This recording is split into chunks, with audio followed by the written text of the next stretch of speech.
اهلا وسهلا بحضراتكم. النهارده هنتكلم عن موضوع مهم، والحقيقه ان الحلقه بتاعت النهارده كانت في دماغي ان هي هتبقى هكتب ورقه واحده والموضوع هيتقال في حوالي 3 او 5 دقايق. بس وانا بحضر الحلقه لقيت معلومات كتير ومعلومات مهمه وممكن تفيد حضراتكم، وقبل ما تفيدكم هتفيدني وهتفيد كل دكتور او اي حد بيشتغل في مجال البصريات او مجال العيون. فمعلش لو الحلقه طويله احنا هنبقى مقسمينها تحت الاجزاء.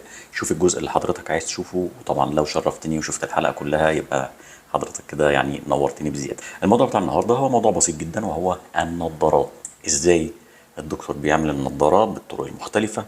هل اي حد كده عنده اي مقاسات او اي طفل عنده اي مقاسات بنديها له في نضاره، ولا في بعض المقاسات اللي احنا بنعملها وبعض المقاسات بنقول ان هي مش مستاهله وبنكون متساهلين شويه؟ قطره التوسيع في الاطفال بنستخدمها ازاي عشان نعمل النضاره؟ هل فعلا ممكن اخدها يومين في البيت وبعد كده ارجع للدكتور زي ما كنا بنعمل زمان؟ وايه هو الاختبار اللي بيقول لي ان المقاس بتاعنا ده هو المقاس المظبوط في النضاره؟ طيب امتى نعمل نضاره للاطفال؟ والله على حسب الطفل اللي جاي اعمل له نضاره ده، على حاجه من اتنين.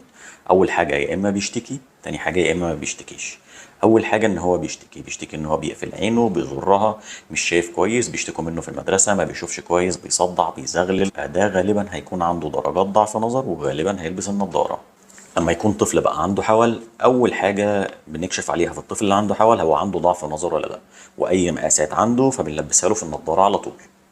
وفي جدول كده كنا بنذاكره هعرضه قدام حضراتكم دلوقتي، ان احنا في المراحل الصغيره في الاطفال الصغيره في السن، مثلا لو طفل بيكشف وعنده سنه مثلا، فاللي عنده سنه ده مش هيلبس نظاره غير لو عنده مشكله كبيره قوي، لان عينه لسه بتتكون، عينه لسه صغيره. فمش هيلبس نظاره غير لو عنده مثلا اكتر من 6 درجات قصر نظر، اكتر من 5 درجات طول نظر، اكتر من 3 درجات استجماتيزم. بينما بقى شوفوه لما يكون عنده 4 سنين الارقام دي انخفضت، انا بقيت اقل تسامحا مع الاطفال دول. الاطفال دي هتلعب بالموبايل، هتستخدم الكمبيوتر، هيستخدموا عينيهم في الرؤيه القريبه، دي فتره تكوين النظر، فانا مش هسمح لهم ان هم يشوفوا حاجه صوره مش كويسه، وهلبسهم النضاره لو عندهم ضعف نظر عالي. فلما بقى عنده 4 سنين، اكتر من 2.5 درجات قصر نظر هيلبس نضاره، اكتر من 3.5 درجات طول نظر هيلبس نضاره، اكتر من 1.5 درجة استجماتيزم هيلبس نضاره. طبعا بنكون اقل تسامحا في حالتين، زي ما قلنا طفل عنده فرق ما بين العينين فده ممكن يخش في كسل عين، فلازم يلبس النضاره حتى لو كانت المقاسات بتاعته ما هياش كبيره. والطفل التاني برضو زي ما بنقول وبنعيد، طفل عنده حول فلازم هيلبس النضاره بتاعته. طيب امتى يا دكتور نحط قطره التوسيع؟ والله هقول لك، اي طفل مثلا لحد سن 14 سنه ده داخل لك طول نظر قصر نظر، ده غالبا انا هحط له قطره توسيع.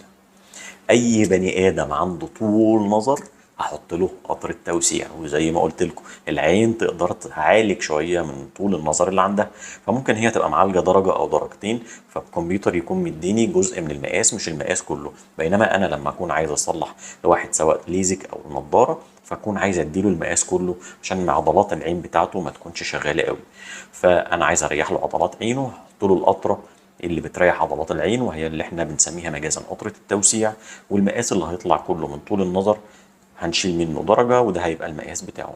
وقطرات التوسيع انا بحب استخدم مادة السايكلوفرين، ودي بتبقى قطرات مخففة، يعني لو طفل مثلا صغير لا قدر الله في الحضانة وعايزين نطمن عليه فهياخد 0.4%.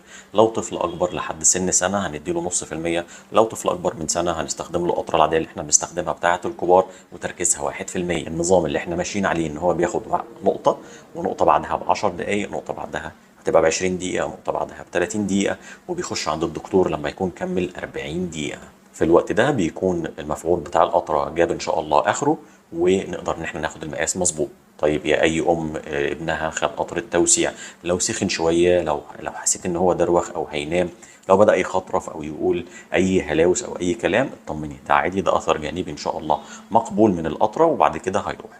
طيب برضو اي حد خد قطر التوسيع وطولت معاه، يا جماعه هي مش هتفضل على طول، هي ممكن تقعد من 24 ل 48 ساعه، وفي ناس بتقعد معاها 10 او 12 ساعه.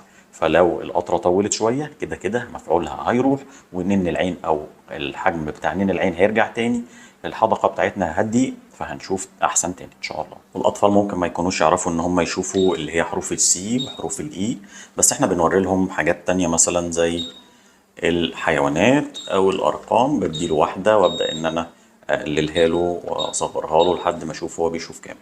طيب يجي السؤال التاني: يا دكتور انا دلوقتي كشفت وابني طلع له مقاس الدكتور بس ما ادالوش المقاس كاملا، هل ده صح ولا غلط؟ طيب اللي احنا بنعمله ان احنا لو لقينا طفل عنده مقاسات كبيره فعلا مش بديله كل المقاس. ليه؟ عشان ده ما يبقاش حمل على عينه ويحس ان هو متضايق وبعد كده ان هو ما يلبسش النضاره. فانا بديله تقريبا حوالي من 70 ل 80% من المقاس بتاعه، بالذات لو كانت المقاسات عاليه او استجماتيزم عالي. مش بديله المقاس كله لحد ما يبدا شويه ان هو يتعود عليها، وبعد كده بعدها بثلاث شهور بقول للام ان ده مقاس مبدئي، وبعد كده ان شاء الله باذن الله هندي المقاس كاملا. انا قريت وانا بحضر الحلقه ان في دراسه معموله ان في اطفال الاهالي بتوعهم او الدكاتره قللوا لهم شويه من المقاسات بتاعتهم، وهي الدراسه كانت معموله على قصر النظر.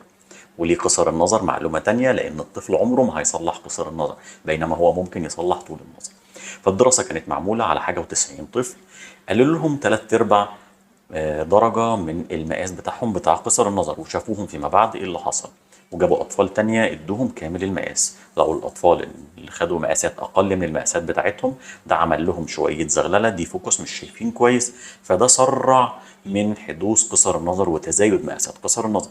فده دليل واهميه ان احنا لازم ناخد المقاس الكامل بتاعنا وما نتعرضش مع اللي احنا قلناه، ان لو طفل لسه عامل مقاس اول مره ممكن ما اديلوش المقاس كاملا.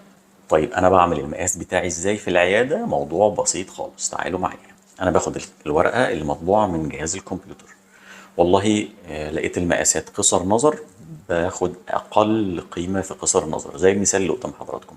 الكمبيوتر مطلع لي -2، -2 وربع، -2 ونص، فانا هحط في النضاره بتاعي -2، ان انا اقلل له علامه علامه. شايف دي، شايف دي، شايف دي، تمام. طيب لقيت ان هو مش شايف، هبدا ازود له ربع، هبدا ازود له ربع لحد ما اشوف اقل قياس مخليه ان هو يشوف كويس. فليكن مثلا ان انا دلوقتي بقارن ما بين الاتنين وربع والاتنين ونص، لو قال لي الاتنين واحد انا هختار -2 وربع. فخليكم فاكرين دايما ان احنا في قصر النظر بنختار اقل قيمة تخليني اشوف كويس، على عكس المقاس في طول النظر. طول النظر انا بدي المريض اكبر قياس يخليه ان هو يشوف كويس، عشان احنا زي ما قلنا المرة الرابعة ان طول النظر المريض بيقدر يعوض جزء منه، فالمقاس اللي بيطلع قدامي ده ممكن يكون اقل من المقاس اللي هو عايزه. فانا لو لقيت مثلا 2 وربع و2 ونص و2.75 هحط له العلامات على 2.75. لقيت ان هو شايف بيها كويس وشايف باتنين ونص كويس، هختار له الاتنين 75. طيب لقيت واحد وقف قدامي من اول مثلا ما بدات اعمل الاختبارات ما وصلناش مثلا ل 50 40%، يبقى انا كده عندي مشكله. يبقى اما جهاز الكمبيوتر عامل لي مشكله فالمريض مش شايف كويس، مش عارف يوصل للعلامات الصغيره، فممكن يكون غلطه في المقاس، او الحاجه التانيه ان الشخص ده اساسا عنده كسل، وانا كده كده كنت كاشف عليه ومطمن ان هو ما عندوش اي مشاكل وحاجه تعوقه ان هو يشوف كويس. يبقى ساعتها انا على طول بستخدم قطرة التوسيع عشان تديلي المقاس مظبوط، وبكشف عليه مرة تانية واطمن على الشبكية مرة تانية بعد التوسيع، إذا ربما يكون عنده مشكلة في الشبكية مخليه إن هو ما يشوفش كويس. حاجة تانية يا أطباء العيون والشباب الصغيرين: لما تلاقي مريض أو حد عنده كسل ما تجيبلوش علامة علامة، هاتله السطر كله على بعضه، عشان حاجة اسمها كراودنج فينومينا. مش مهم الاساس العلمي بتاعها، المريض اللي عنده كسل بيشوف العلامات جنب بعضها احسن مما لو شافها علامه علامه. واخر حاجه بقى هنقولها: اختبار الديوكروم. ايه هو الاختبار اللي يديني اكبر دقه ما بعد ان انا عملت النضاره وعايز اتشيك واشوف المقاس بتاعي مظبوط ولا لا؟ يلا بينا هوريه لكم على العياده عندنا. قدامنا ده اسمه اختبار الديوكروم او اختبار الاحمر والاخضر او الريد جرين. المريض بنقول له بص على رقم 5 في الناحيتين الاتنين، حتى لو مريض عنده مشكلة في تمييز الألوان الاختبار ده برضه هيكون مفيد ليه. بص على رقم 5، بص على الكتابات اللي هي باللون الأسمر على الخلفية وما تشغلش بالك بالخلفية خالص، وقول لي أنت شايف الكتابة السمراء واضحة في أنهي ناحية، في الناحية الشمال ولا في الناحية اليمين. والهدف بتاعي إن المريض يكون شايف الاتنين متساويين في الحدة بتاعتهم إن الاتنين واضحين، أو يكون الأحمر أحسن شوية من الأخضر. لما يكون الأخضر المريض شايف العلامات اللي على الناحية الخضراء أحسن من على الناحية الحمراء، يبقى المقاس بتاعي مش مظبوط. بس كان ده بصورة موجزة، أتمنى إن أنا أكون قدرت أوصل لحضراتكم أهمية مقاس النضارة وكشف النضارة وإمتى بنعمل النضارة. أتمنى إن أنتوا تدعمونا دايما، وأشوفكم دايما في صحة وسعادة وفيديوهات تانية كتير. مع السلامة، دكتور محمد جودة.